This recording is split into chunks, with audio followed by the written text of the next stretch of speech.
નમસ્કાર મિત્રો, ફરી એકવાર સ્વાગત છે તમારું અમારી ચેનલ પર। તો મિત્રો, આજે અમે લઈને આવી ગયા છીએ ગુજરાતની સાથે આખા દેશના એવા મોટા અને મહત્ત્વના સમાચાર જે તમારે જાણવા ખૂબ જ જરૂરી છે। તેથી મિત્રો, વિડીયોમાં અંત સુધી બન્યા રહેજો। અને હા મિત્રો, જો તમે પણ તમારું નામ આવનારા વિડીયોમાં બોલાવવા માગતા હોય તો આ વિડીયોને લાઇક કરીને ચેનલને સબસ્ક્રાઈબ કરી દેજો અને કોમેન્ટમાં તમારું નામ લખી દેજો, જેથી આવનારા વિડીયોમાં અમે તમારું નામ લઈ શકીએ। તો મિત્રો, હવે પહેલા સમાચાર પર નજર કરીએ તો ગુજરાતમાં આગામી 7 દિવસ ભારે વરસાદની આગાહી કરવામાં આવી છે। હવામાન વિભાગે ગુજરાતના અનેક જિલ્લાઓમાં ભારેથી અતિ ભારે વરસાદની આગાહી કરી છે। દક્ષિણ ગુજરાત, સૌરાષ્ટ્ર અને ઉત્તર ગુજરાતમાં કેટલાક વિસ્તારોમાં ઓરેન્જ એલર્ટ જાહેર કરાયું છે, જ્યારે નીચાણવાળા વિસ્તારોમાં પાણી ભરાવાની શક્યતા હોવાથી લોકોને સાવચેત રહેવા સૂચના અપાઈ છે। રાજ્ય સરકાર અને સ્થાનિક તંત્રને પણ એલર્ટ મોડ પર રાખવામાં આવ્યા છે। બીજા સમાચાર પર નજર કરી લઈએ તો ગુજરાતમાં ગ્રીનફિલ્ડ શિપ બિલ્ડિંગ ક્લસ્ટર બનાવવાની યોજના અમલમાં આવી છે। કેન્દ્ર સરકારે ગુજરાતમાં આધુનિક શિપ બિલ્ડિંગ અને શિપ રિપેરિંગ હબ વિકસાવવાનો નિર્ણય કર્યો છે। આ પ્રોજેક્ટથી હજારો લોકોને રોજગારી મળશે અને ગુજરાતનો દરિયાઈ વેપાર વધુ મજબૂત બનશે। કચ્છ અને દરિયાકાંઠાના વિસ્તારોમાં નવા ઉદ્યોગો વિકસવાની શક્યતા વધી છે। આ યોજના ભારતના મેરીટાઈમ ક્ષેત્ર માટે મહત્વપૂર્ણ માનવામાં આવી રહ્યો છે।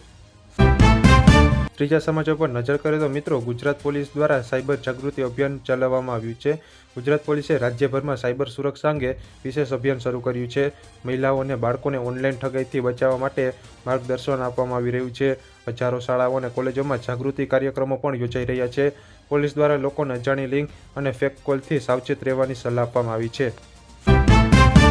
શાળાઓ માટે નવી સમય મર્યાદા જાહેર કરવામાં આવી છે। ગુજરાત શિક્ષણ વિભાગે શાળાઓને નવા ધોરણો શરૂ કરવા માટે અરજી કરવાની અંતિમ તારીખ 23 જુલાઈ સુધી વધારી છે।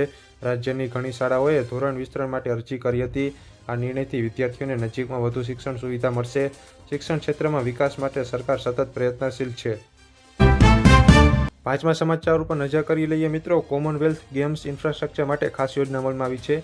ગુજરાતમાં ભવિષ્યમાં મોટા આંતરરાષ્ટ્રીય રમોત્સવને ધ્યાનમાં રાખીને સ્ટેડિયમ અને રમતગમત સુવિધાઓના વિકાસ માટે ખાસ યોજના બનાવવામાં આવી રહી છે। સરકાર દ્વારા આ ઇન્ફ્રાસ્ટ્રક્ચર સંચાલન માટે અલગ સંસ્થા બનાવવાની તૈયારી છે। આથી રમતગમત ક્ષેત્રને પ્રોત્સાહન મળશે અને યુવાનોને નવી તકો પણ મળશે। ગુજરાતને સ્પોર્ટ્સ હબ તરીકે વિકસાવવાનો પ્રયાસ કરવામાં પણ આવી રહ્યો છે। વરસાદને કારણે અનેક જિલ્લાઓમાં જનજીવન પ્રભાવિત થયું છે।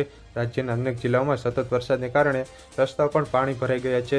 કેટલીક જગ્યાએ વાહન વ્યવહાર ધીમો પડ્યો છે અને નીચાણવાળા વિસ્તારોમાં પાણી ઘૂસી જતાં લોકોને મુશ્કેલી પડી રહી છે।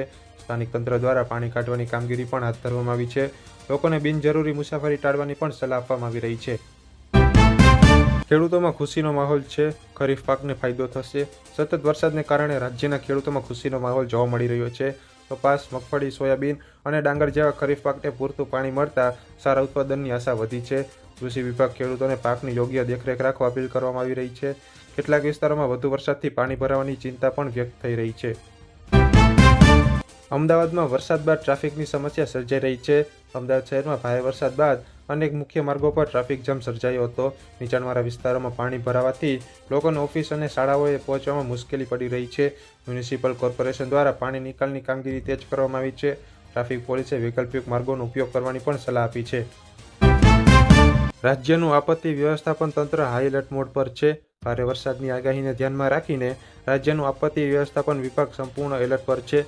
એનડીઆરએફ અને એસડીઆરએફની ટીમોને જરૂરિયાત મુજબ તૈનાત રાખવામાં આવી છે।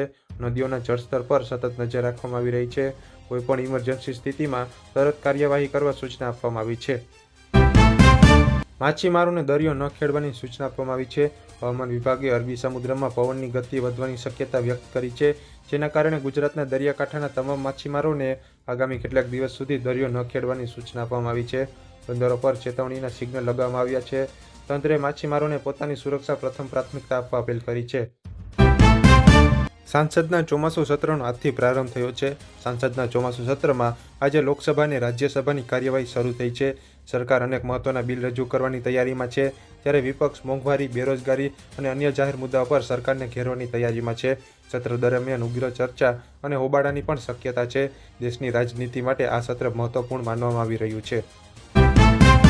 ખેડૂતોનું દિલ્હી કૂચ, વેપાર કરારનો વિરોધ। પંજાબ અને હરિયાણાના ખેડૂતો વિવિધ માંગોને લઈને દિલ્હી તરફ કૂચ કરી રહ્યા છે। તેઓ કૃષિ નીતિ અને આંતરરાષ્ટ્રીય વેપાર કરારો અંગે વિરોધ નોંધાવી રહ્યા છે। સુરક્ષાને ધ્યાનમાં રાખીને દિલ્હીની સરહદો પર પોલીસ બંદોબસ્ત વધારવામાં આવ્યો છે। સરકાર અને ખેડૂત સંગઠનો વચ્ચે ચર્ચાની શક્યતા પણ વ્યક્ત થઈ રહી છે। ભારતનો પ્રથમ 100 megavolt hour flow battery project મંજૂર. કેન્દ્ર સરકારે દેશના પ્રથમ 100 megavolt hour flow battery energy storage પ્રોજેક્ટને મંજૂરી આપી છે. આ પ્રોજેક્ટ ગુજરાતના ખાવડા વિસ્તારમાં વિકસાવવામાં આવશે. તે સૌર અને પવન ઉર્જાના વધુ અસરકારક ઉપયોગમાં મદદ બનશે. સ્વચ્છ ઉર્જા ક્ષેત્રમાં ભારત માટે આ મહત્વપૂર્ણ પગલું માનવામાં આવી રહ્યું છે. રાષ્ટ્રીય ધોરીમાર્ગના વિકાસને મળશે વેગ. કેન્દ્ર સરકારે દેશના વિવિધ રાજ્યોમાં નવા રાષ્ટ્રીય ધોરીમાર્ગો અને માર્ગ વિસ્તરણના પ્રોજેક્ટને મંજૂરી આપી છે. ગુજરાત સહિત અનેક રાજ્યોમાં માર્ગ સુવિધા વધુ મજબૂત બનશે. આથી વેપાર, પરિવહન અને પ્રવાસન ક્ષેત્રને સીધો લાભ મળશે. વિકાસ કાર્યો ઝડપથી પૂર્ણ કરવા સંબંધિત વિભાગોને સૂચના આપવામાં આવી છે. દેશના અનેક રાજ્યોમાં ભારે વરસાદનું હાઈ એલર્ટ. ભારતીય હવામાન વિભાગે ગુજરાત, મહારાષ્ટ્ર, મધ્યપ્રદેશ, રાજસ્થાન અને અન્ય રાજ્યોમાં ભારે વરસાદની આગાહી કરી છે. કેટલાક વિસ્તારોમાં પૂર જેવી સ્થિતિ સર્જાવાની પણ શક્યતા વ્યક્ત કરવામાં આવી છે. રાજ્ય સરકારોને જરૂરી રાહત અને બચાવની તૈયારીઓ રાખવા સૂચના આપવામાં આવી છે.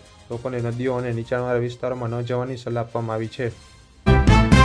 કેન્દ્ર સરકારે નવા ઇન્ફ્રાસ્ટ્રક્ચર પ્રોજેક્ટને મંજૂરી આપી છે. કેન્દ્ર સરકારે દેશભરમાં માર્ગ, રેલવે અને શહેરી વિકાસ સંબંધિત અનેક નવા ઇન્ફ્રાસ્ટ્રક્ચર પ્રોજેક્ટને મંજૂરી આપી છે. આ યોજનાઓથી પરિવહન વ્યવસ્થા વધુ મજબૂત બનશે અને વેપારને વેગ મળશે. વિવિધ રાજ્યોમાં હજારો લોકોની રોજગારીની નવી તકો પણ મળશે. પ્રોજેક્ટ ઝડપથી પૂર્ણ કરવા માટે સંબંધિત વિભાગોને સૂચના આપવામાં આવી છે. ભારે વરસાદથી અનેક રાજ્યોમાં રાહત અને બચાવ કામગીરી તેજ કરવામાં આવી છે. ગુજરાત, મહારાષ્ટ્ર, મધ્યપ્રદેશ અને રાજસ્થાન સહિતના વિસ્તારોમાં સતત વરસાદને કારણે કેટલીક જગ્યાએ પાણી ભરાયા છે.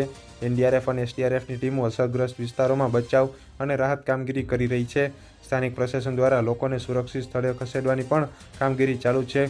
હવામાન વિભાગની આગાહીને ધ્યાનમાં રાખીને સતત નજર રાખવામાં આવી રહી છે.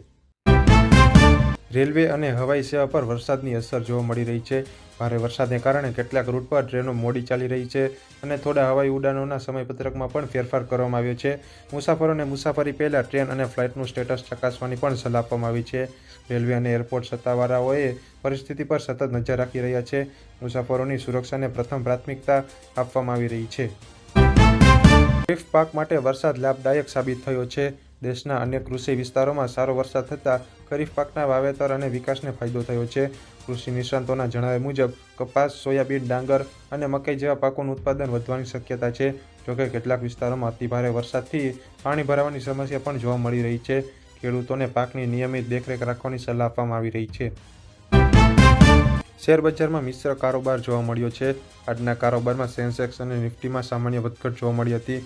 બેન્કિંગ અને આઈટી ક્ષેત્રના કેટલાક શેરોમાં ખરીદી જોવા મળી, જ્યારે અન્ય કેટલાક સેક્ટરમાં નફા વસૂલી નોંધાઈ છે.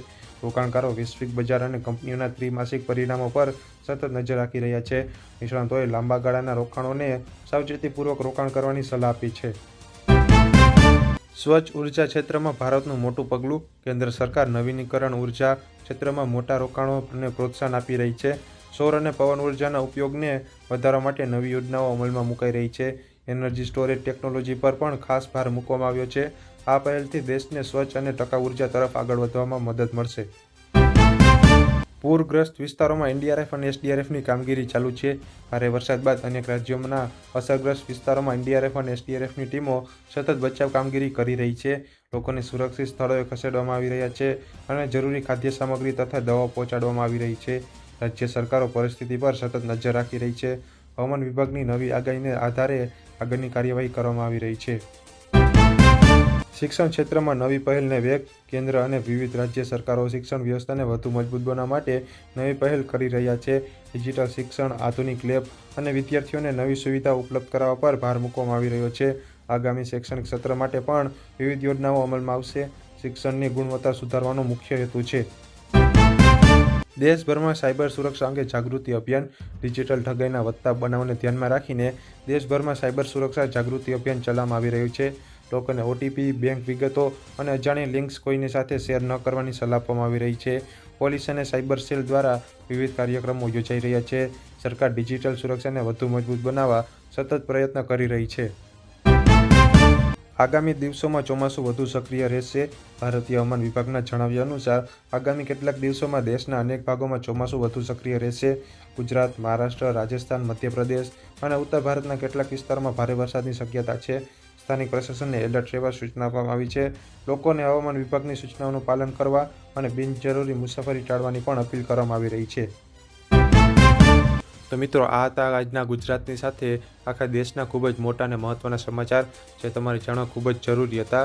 તો મિત્રો હવે વાત કરી લઈએ કે કાલે કયા મિત્રોએ આપણી ચેનલને સબસ્ક્રાઈબ કરી છે. મનીષાબેન નવસારીથી, હરેશભાઈ રાજકોટથી અને મનસુખભાઈ બોટાદથી.